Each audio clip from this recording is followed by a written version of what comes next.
Struggle with Wado, Academics, and me, Nadeska. It is day 2.5 of the 2020 presidential elections. So I'm not going to start by trying to read the numbers because people are reporting different things. But basically, at the moment, Biden is in the lead. If he wins Pennsylvania, this could be over. But meanwhile, Trump supporters are out here yelling at people to stop counting the votes. So let's see how this is going to play out. I'm hoping we have an answer by the end of today.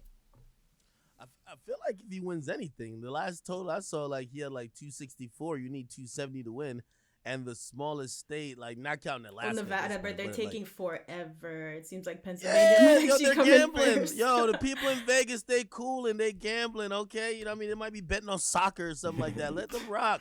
Okay.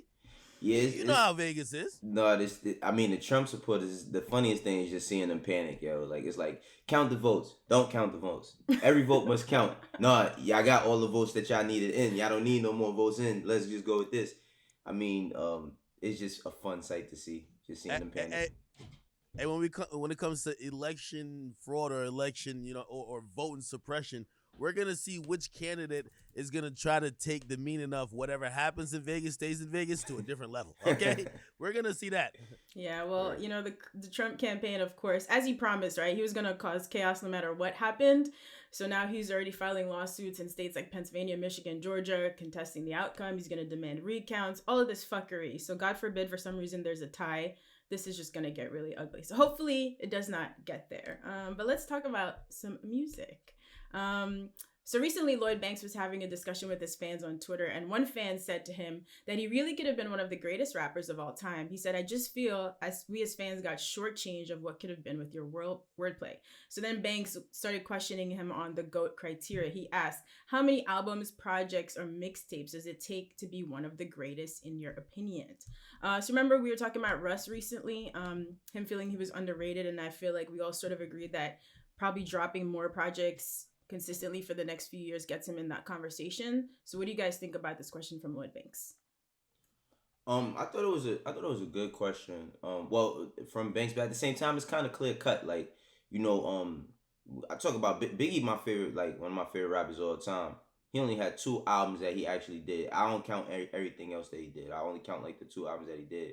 Unfortunately, he passed very young, but I think that it's due to how good the product is that you put out. It's that simple. I feel like you could have one album and be one of the greatest. Lauryn Hill only has like one real album, and then the Unplugged album we kind of count. One and a half, right? Act like 1.5, but that's only 1.5 is only like shit. That's less than majority of the rappers that dropped in the past 2 years. They be putting out 5 and 6 mixtapes, a year. So it's like, I think that it's all about the quality of the work you put in. I think that Banks cut, but it goes to what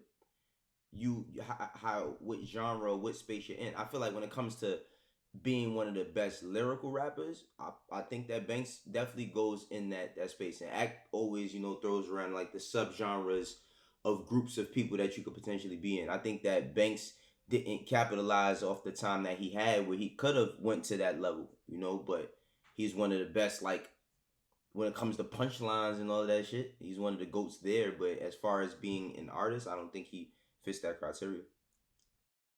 Yeah, I think that's an interesting question you asked, because it is a good question. Like, again, I always feel like when people compare any artist to like even a Biggie, like you look at him and you're like, yo, he's 2 for 2.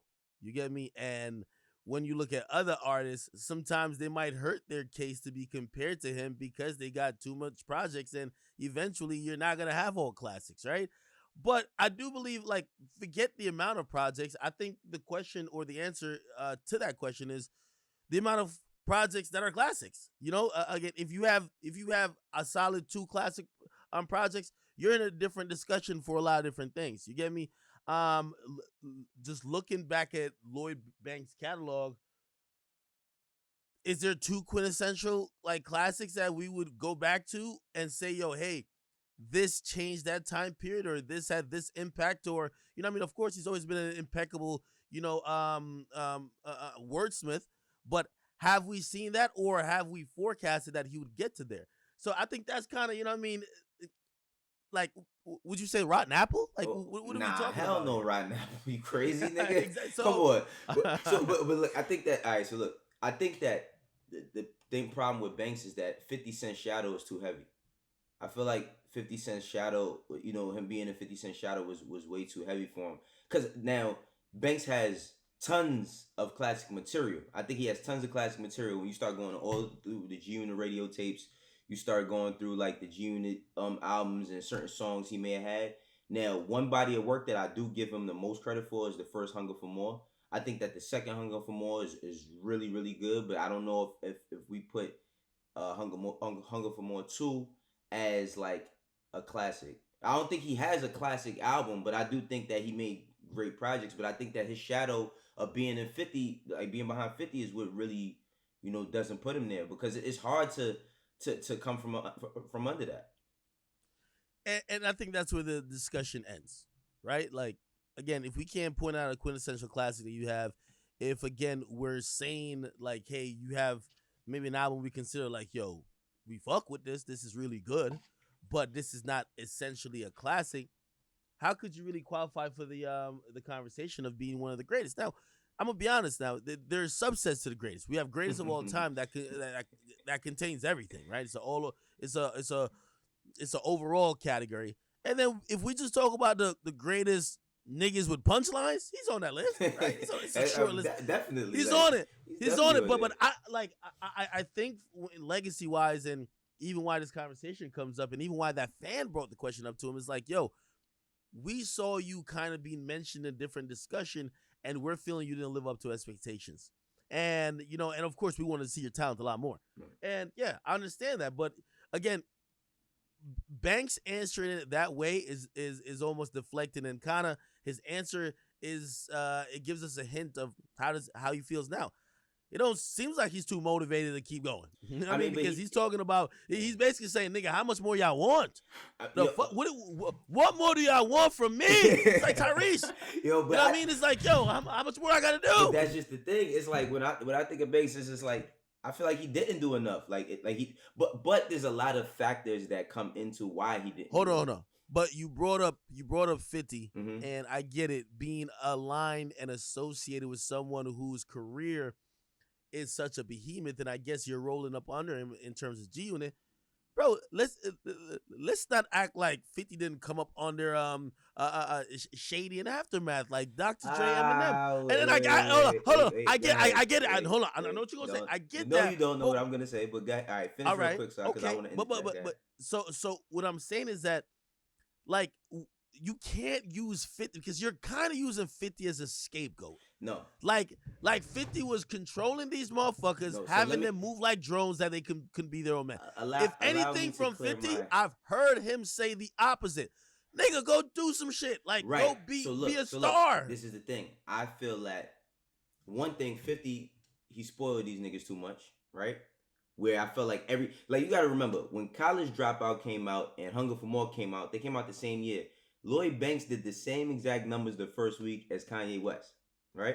And I think that we attribute that to the G Unit factor. I think 50 could sell a blank CD at that time. What I mean by saying that he came up under 50 is that when you think about good music, for all the artists outside of Kanye that are successful, Kanye kind of got out of their way, right? He as big as a star as he is, he kind of got out of their way. I wouldn't say the same for 50. If you think about Rockefeller, Jay got out of Kanye's. Well, Kanye made his own lane, but he got out of Beanie Single's way. When you think about fucking I just was thinking about them. Young Money, right? You think about Young Money. Wayne got out the way so Drake could be Drake, right? Now, when we think about 50 Cent, he was on top of everything. Like, no matter what, he never got out of the way of the spotlight.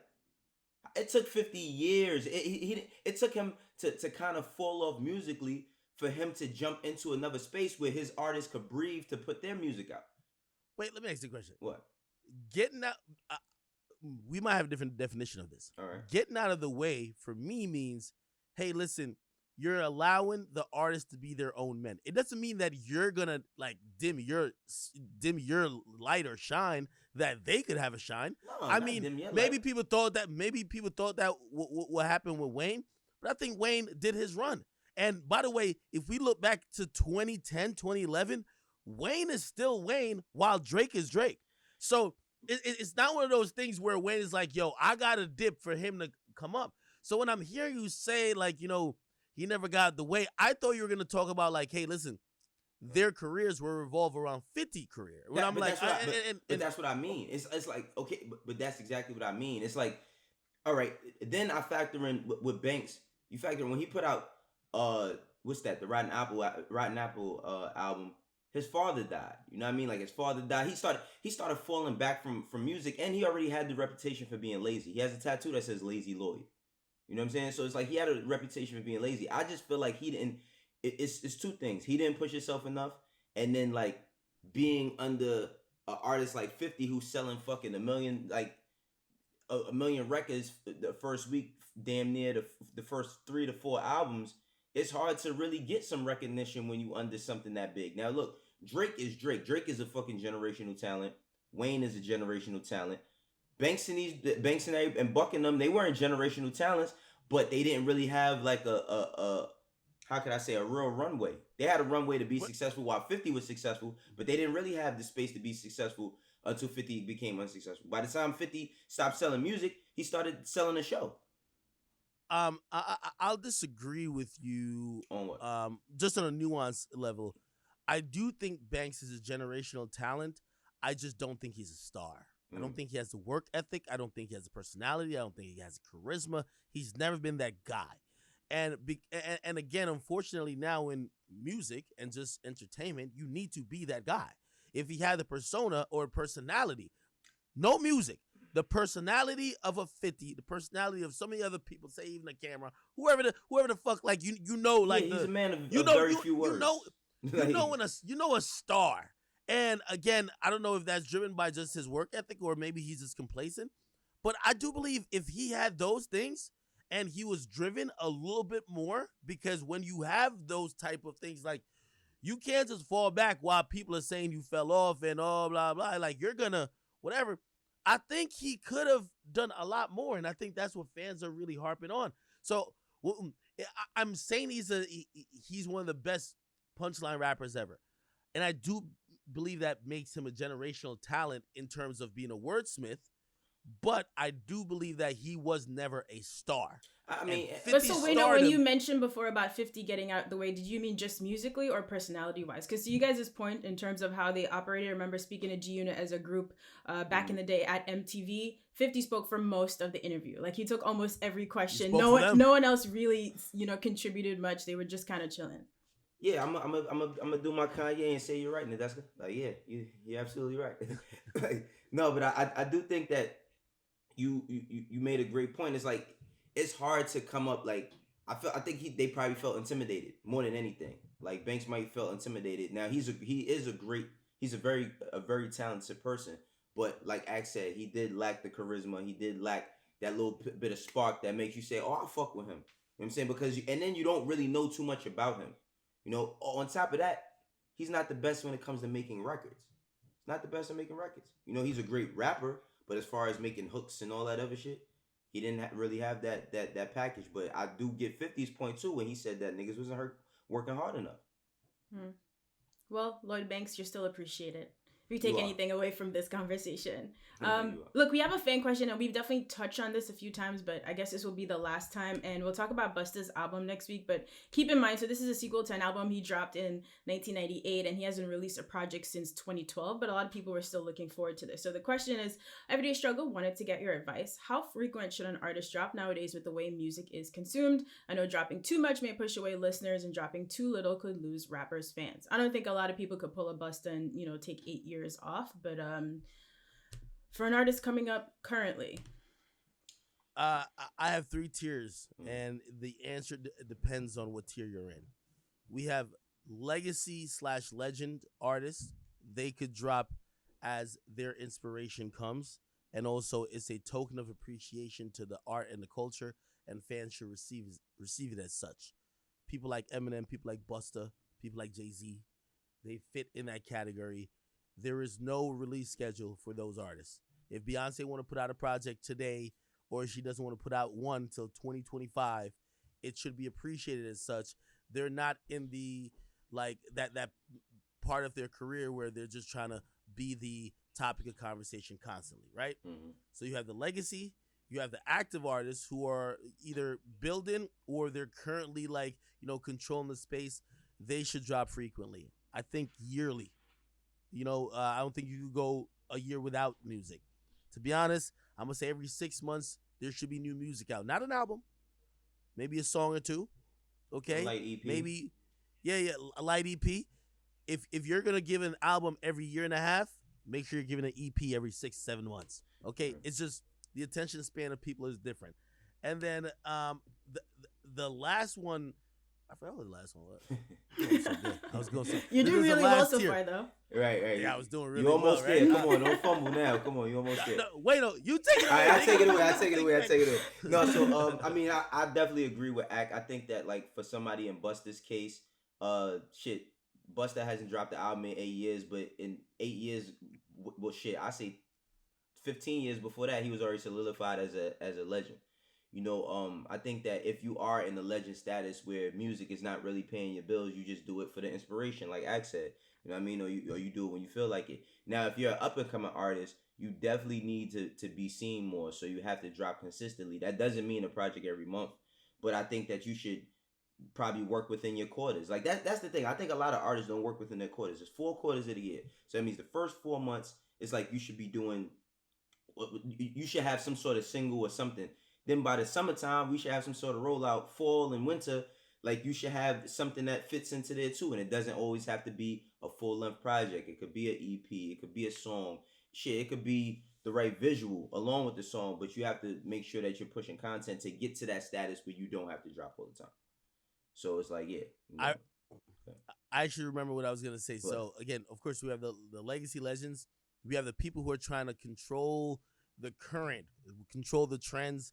Those are the people who care more about what's being talked about, who's on the top 20, who's the artist of the moment. Then we have the artists who are, they're the content people, which means when they come, and they're usually allowed 2 years. So the other people, about 6-7 months, you got to drop something. You're about allowed 2 years if you're the J. Cole's, you know what I mean? You're a Wale, you're like a Kendrick, which means when you come, we know you're going to say some shit. Right. We know you're coming with a message. It's a little bit deeper than just music or just being the trendy guy at the moment. And not a lot of people fit in that bucket, but those people are allowed 2 years. Legends is it 2 years or is it 3 years? Or 3.5 years? Well, Kendrick could extend it to whatever amount of time he wants. Is Rihanna now in that class? Because she ain't dropped in about a good 3-4 years. I think Rihanna is in that legacy status. Yeah, she's like, if we think about her career, like her career has, like, do y'all remember Pon de Replay? Of course, 2005. No, but that's what I'm saying. Like, Rihanna's career is has been so long, but does it feel like it's been 15 years? Because she doesn't do too much music. She does a lot of other things, and it feels like we need more music. But like, truth be told, she's not competing with Time or anyone else to drop music. Clearly. Yeah, I mean, she's just in a space where, I mean, you know why it doesn't seem like 15 dropped in 2016. It doesn't seem like 15 years because she's still very young. You know, I think people don't really realize how young she was when she dropped those records. You think of her as a kid artist. How old is Rihanna? She only like 30 or 31 by now. early 30s. Is it disrespectful if I Google her age? No, I don't think Rihanna, she gives no fucks. I think that's well documented, academics. Let's run through some songs before we go today. For Hit, Break, or Wait on It, we're going to start with French Montana featuring Pop Smoke, new record called Double G, produced by 808 Mello. So in a recent interview with Apple Music, French actually says that he has some more records with Pop Smoke because they were pretty close. How are you guys feeling this song? Love it, but I ain't gonna lie. Oh, shit. Love it. Hit, but I ain't gonna lie. When French verse comes on, I turn it off. I'm sorry. I'm sorry. Nah, I'm playing. Nah, man. But it's just, it's so crazy that like Pop even from the grave, man. And I think that's why we will consider him one of the greats. You know, he only put out 3 projects in his time, but he changed the sound of music in New York, and he changed a lot of the sound and how people consume the New York sound all over the world. So this is definitely a hit. Salute the French for, putting this out. I don't want to hear a French and Pop tape though, but salute the French. I get it. I'm gonna say Wait on It, even though the Wait on It is really determine on how French markets like this song. I think French has the ability to turn a song that is a little bit likable, but not the best song in the world into a hit because French is just a great marketer. It's the reason why when he does a collab with Sway Lee, it's unforgettable. When Sway Lee does it by himself, it's Guatemala. Again, both great records. I love them both. Quality wise, I think they're both spectacular. One just goes a little further. So I'm thinking this could be a hit, but let's watch what French does with this. So, by the way, it's crazy to think, like Pop Smoke passed away this year, right? Yeah. It feels like he's been having a omnipresent, stature in music for so long that it hasn't even hit you that, he passed away, then they dropped an album. He's had a bunch of moments post-death and shit to the point that I got to give French credit. He probably had to hold this record because, when somebody, passes away and once music starts coming out, everybody throws whatever music they have with that artist just to get some type of recognition. He waited past the album that Pop Smoke dropped posthumously to get his pocket, and I'm excited to see where this record goes. Yeah, me too. All right. So our next one is from Lil Durk, obviously coming off the success of Laugh Now, Cry Later with Drake. So this is him featuring Black and Young Thug. The song is called Stay Down, and it's expected to be on his next album, The Voice. You also have a fan question about state of Durk's career, but first, your thoughts on this song, Wayno? I say wait on it. I say wait on it, but I think it's a very, very dope and strong record. It doesn't hit immediately, but I think it's gonna be one of them sleepers. But I thought I felt that way about that. What's that Travis Scott song? With Thug on it that just came out at Franchise. It's like it's like the promotion outlived the promotion. The rollout was more better than the single because it dropped so fast once it came out, and Thug is on that as well. But that's the only reason why I brought it up. But I think that this is gonna be a sleeper. So I say wait on it. Yeah, I'm gonna go wait on it as well, but only because when I listen to this, I don't think of this as like a Durk record. I think by the way, Black has a significant presence on this record. It feels like a dope song, but it doesn't feel Durk. And again, I do believe Durk is in a unique position of taking the next step to the next level, and that's gonna require, I think, a little bit more of Durk rather than Durk just fitting into a piece of a puzzle, which I feel this song is. Okay, interesting that you say that. So the fan question is from Not Upstate. Everyday Struggle, huge fan of your show. Thank you, we appreciate you tuning in. My question is, do you think Durk will eventually cross over to mainstream in the next year or sooner? It's like he's at the cusp of it right now, especially after the Drake collab. Yeah, he already has. Yeah, he already has. Like he's there for me, and if you don't believe he's there, you're one of the people that say, "Oh, we're only talking about Durk because he's on the Drake song." I get it, but for that person, the answer for you to make you feel good is that you are waiting for a Durk single that performs overly well. I've just seen an increased presence from him, just watching him from 2 years on, building up to this point where I believe that everything now he does, whether it's hitting like a Laugh Now, Cry Later or not, it's pretty much bubbling to the mainstream surface. So, I mean, he's crossed over. But people usually like to see that moment with like a top 10 song. Like, there it is. Yeah. Now, I think he's doing great, to your point, Act. And, I mean, he has one of the top draft picks in King Von, on the executive side. So, Durk is going to be fine.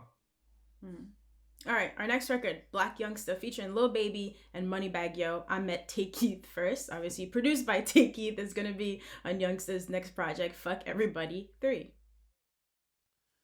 I'm going to say wait on this. Listen, I love Black Youngsta and I love Moneybagg Yo. And Lil Baby's my guy. But still, listen, we just had a whole Black Youngsta Moneybagg Yo tape.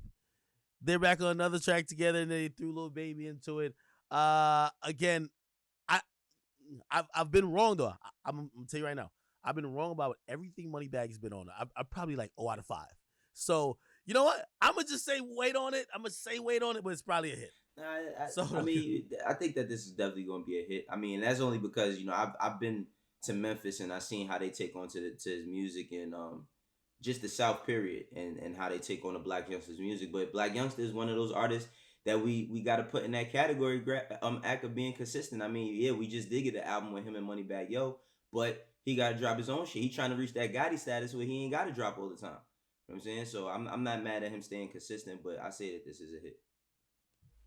Okay, so real quick before we go, I think we only have a couple minutes left. Maybe you guys can share your thoughts on this Spotify update and also just break it down to the viewers in layman's terms about them offering labels now and giving artists a boost in their algorithms for reduced royalty payout. Numbers man, you want to help us out? Yeah, so well, the gist of everything is that Spotify to come is about to offer to artists and also labels, which I think that's the important part because people are scared of labels. They're gonna offer basically, say you used to get paid $1 per 1,000 stream. They'll offer them a rate like we'll pay you 50 cents for 1,000 streams if you want us to promote this song. Okay, so I look at this as kind of, hey, you're paying them, but it doesn't look like you're paying them because you're just allowing them to collect more of your money and keep it. So a lot of people are kind of concerned because they're saying, hey, if we look at the radio landscape and we're all saying playlists are the new radio, this kind of means that you guys are kind of going down the route of payola, which means for compensation, right? You guys will promote my music, put it in playlists, put it in rotation, give it more airplay, give it more, light to whatever users you have, and people are a little bit worried. Again, everything I've ever mentioned with streaming services, remember one time I said, yo, listen, we should have somebody who's, like regulating certain playlists and shit. Everybody's like, no, get out of here. Nobody likes Tory. Nobody likes. This is what's going to happen because this is a private company and a private company gets to do what they want. There's no regulations. And again, what does a private company want to do? No disrespect to any company, whether it's Apple Music, Tidal, whether it's even Spotify. They're tech companies. They want to make income. The music is secondary. So this is a way to make income. How could you fault them? But as a creator, as an independent artist, you're probably looking at this like, so wait, now my music to be promoted got to be competing with all these other motherfuckers. You're screwed. Well, I'm looking at it as, Spotify is trying to become the Amazon. And what I mean by that is from a delivery standpoint, where they just do everything. I think in a minute we're going to be calling them Spotify the label, because that's what they're basically jumping into. I think that they're putting themselves in a position to start signing artists. They're dancing around it. Yeah, they definitely teetering that line, and it's going to be very interesting to see how artists take to it, because now there's so many artists that's saying, I don't need a label, I can upload my music just like everybody else. But like you said, like it not just a payola thing, but your music is also going to have to be good. So if your music is going to have to be good to be in some of these activations, you definitely going to have to sign something. You know what I mean? You're going to have to sign something where they have the rights to your music. So that's what's going to come next. But Spotify is looking like Skynet right now. I know you don't know what Skynet is at. I've heard about it before. Terminator. Oh, yeah. Nah, I've seen the Terminator. Yeah, come on. Hey, I will say one last thing. All right. And this is why I say Spotify's dancing around the label thing. Spotify has huge deals, right? It's basically a collective bargaining agreement if you're into sports with Sony Music, Warner Music Group, and of course, Universal Music Group, right? Now, a part of it's kind of like hey, because we have this deal, it would be a conflict of interest if you're signing people too. So Spotify I feel like they want to sign people, but they can't. Absolutely. Because as soon as you start signing people, they're going to be like, bro, that was our part of the fucking pie. Like, what are you doing, right? Stepping on our toes, conflict of interest. So what they're doing is they're doing a lot of these artist incentives, which essentially they're kind of setting it up that maybe, I don't know, maybe just a ploy for renegotiation, or maybe they get bold enough to say, you know what? Warner, we're not going to renew. Sony, chill out. And they're going to be like, yo, we just signed Drake, this guy. If the stars align, hey, just watch. You know who we got to call, right? We got to call Suge, Carl Cherry Knight and see what's going on over there. Yo, where my man Carl at, man? Right, we got to get Carl on the horn and see what's going on out here. Carl, you have not been back up here since you went to Spotify. Yeah, he probably doesn't want to Something come ain't deal right. with us. Something ain't right, man. Something ain't right. We got to check on Carl. What up, Carl? All right, guys, we got. Oh. Hold up. I will say lastly though, I like what they're doing.